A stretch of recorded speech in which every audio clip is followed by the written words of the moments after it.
Começa mais um 16mm e hoje é dia de quê? Hoje é dia de crítica de Jogador Número 1, novo filme de Steven Spielberg. Então, solta a vinheta.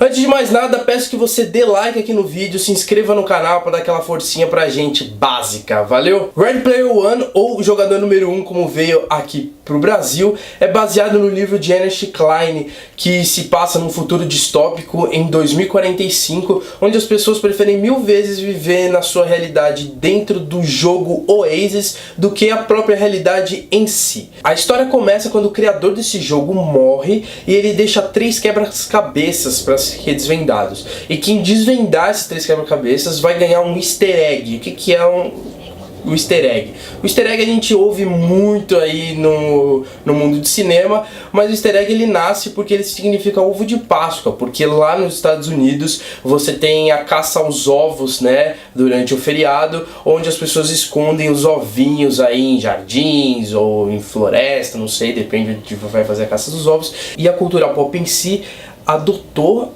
essa fórmula e colocou em suas obras. Então a gente tem easter egg em livros, em jogos, em filmes, que é aquele detalhezinho que você sabe que não é daquele universo, mas faz referência a outro.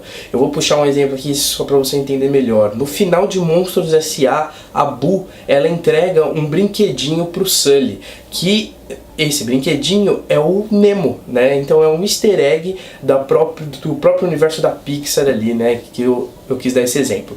Então, se o jogador que encontrar esse easter egg, ele vai ficar com toda a fortuna do criador e vai virar o dono do Oasis. E nessa história a gente vai acompanhar o Wade Watts, que é um jovem que vai em busca desse easter egg e vencer o jogo. Como falei anteriormente, o filme é dirigido por Steven Spielberg, que se você ainda não conhece Steven Spielberg, é o cara que basicamente dirigiu tudo de pop no cinema. Então temos aí E.T., Tubarão, Contatos Imediatos de Terceiro Grau, além de ter produzido grandes clássicos do cinema, como o próprio De Volta pro Futuro, Poltergeist. Cara, o cara é simplesmente fantástico. E para falar desse filme, para falar de Steven Spielberg, eu tenho que falar um pouco de mim, porque eu sonho em fazer cinema graças a ele. Eu comecei a amar cinema graças a ele, eu comecei a ir atrás de cultura pop graças a ele, porque depois que eu assisti E.T., eu simplesmente me apaixonei por cinema, e hoje tudo que eu faço relacionado a cinema é graças a esse cara. Então, Spielberg,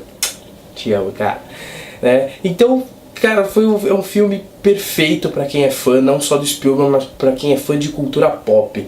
Porque as pessoas às vezes podem achar que o filme é cheio de referência, mas de forma gratuita. Não, a referência ela faz parte da trama, porque os jogadores eles têm que ir atrás de um easter egg. Ele tá simplesmente solto nesse filme. Ele vem numa sequência muito grande desde 2011, só com filmes históricos, né? O último filme pop dele mesmo foi As Aventuras de Tintin, que também é de 2011, só que ele vem numa sequência com Lincoln, Ponte dos Espiões, The Post. Ele vem nessa pegada séria há uns anos aí, né? Só que agora ele voltou se solto, simplesmente fazendo o que ele ama, porque ele é um nerd assumido. Então, cara, como eu disse, ele tá muito solto no filme, ele tá se divertindo, você percebe, e é impressionante como ele ainda está no auge. Tem uma cena específica nesse filme que é uma corrida, que você até vê alguns trechos no trailer, que ele consegue fazer 1 milhão de coisas acontecendo em volta, só que o foco ainda tá, você tem o personagem central focado. Cara, isso é impressionante, não é uma bagunça em tela, tem muita coisa, mas não é uma bagunça, você entende tudo o que está acontecendo, você não se perde, isso é muito bom. E a trama em si, você pode achar que é um clichê, mas é para ser exatamente assim. O Spielberg, desde o começo, da primeira cena até a última, ele faz só referência dos anos 80/90 com obras da cultura pop. E a trama em si também, então você tem um personagem que tem um nome com as iniciais iguais, ou seja, igual a nomes de super-herói, como ele mesmo explica, né, como com Peter Parker, Bruce Banner. E a história do personagem aqui, do Wade, ele é muito baseado em vários heróis, né? Ele tem, é aquele cara que vive no mundinho dele, que é ruim, então ele foge para algum para alguma outra realidade, para ser quem ele quer ser. Então isso é muito de vários clássicos e, como eu disse, a gente não pode falar que é clichê ou que é cópia, porque aqui é simplesmente uma homenagem a tudo que os anos 80 nos forneceu e também a que o próprio Spielberg nos forneceu. É assim, podemos dizer que é um filme para fã, só que em partes. O Ernest Cline, o autor do livro, ele também é o roteirista do filme junto com o Zack Penn, que escreveu O Incrível Hulk, foi co-roteirista dos Vingadores. Então é um cara que ele conhece cultura pop também.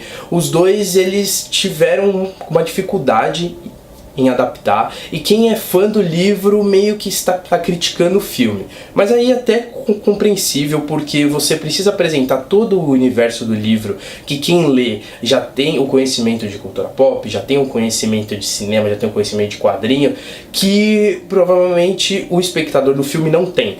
Então tem muita coisa ali autoexplicativa que pro fã ele incomoda. Sabe, aquelas coisas que você pega a referência, mas aí o personagem vai lá e te explica qual é a referência. Aí você fica, cara, mas tá muito óbvio isso. Só que aí você para pra pensar e fala, tá, a pessoa do meu lado às vezes ela não conhece esse universo, então ela não entende. Então assim, é um filme feito realmente pra fã, porque se você não tem a bagagem de cultura pop, você não se diverte tanto. Mas se você também não tem, você vai se divertir por todo o visual, por toda a trama, que é super redondinha, é muito fechado, você tem começo, meio e fim, muito bem escrito, muito bem montado, apesar de alguns exageros ali, a la Spielberg, né, porque que a gente gosta, que eu gosto particularmente, mas aqui é aceitável graças a essa referência em que ele quer fazer aos anos 80. E toda essa maravilha de história, essa história, aquela história que é maleável e fácil de aceitar, porque você entra naquele mundo muito tranquilo, e ainda mais se você for assistir 3D, você tem a metáfora de colocar o óculos e você entra no mundo do Oasis junto com o personagem, e quando acaba o filme você tira o óculos e você sai de todo aquele universo. Então tem tudo isso. E junto com toda essa beleza visual, a gente tem a fantástica trilha sonora, que obviamente tem o John Williams junto com Alan Silvestre, que trabalhou em De Volta pro Futuro. Cara, é uma coisa maravilhosa, e vá assistir em IMAX, por favor. Né? Além de uma imersão enorme no mundo do Oasis, você tem aquele som alto que você se arrepia toda vez que toca uma trilha. E como o filme do Spielberg, obviamente temos o Kaminski trabalhando com ele de novo. O Kaminski é um cara, é o diretor de fotografia de praticamente todos os filmes do Spielberg.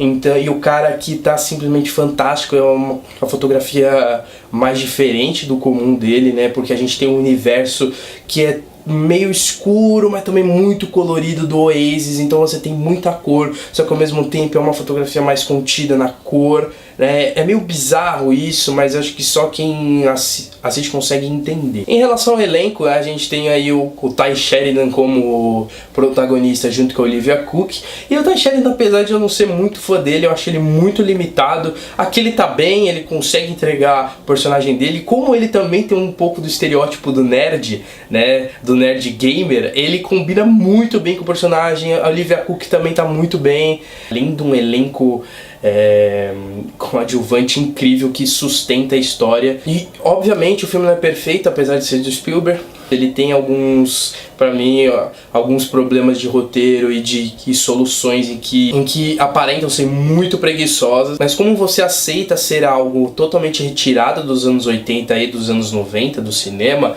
a gente acaba aceitando bastante e passa despercebido. Eu dou aqui os meus belíssimos, cara, 9,5 tranquilamente. E é isso aí, se gostou do vídeo e se já assistiu o filme, comenta aqui embaixo, né, o que você achou, quantas referências você pegou, fala tudo o que você quiser e sugere pauta pra gente, que a gente vai atrás de vocês pra fazer um vídeo legal, beleza? E valeu, corta!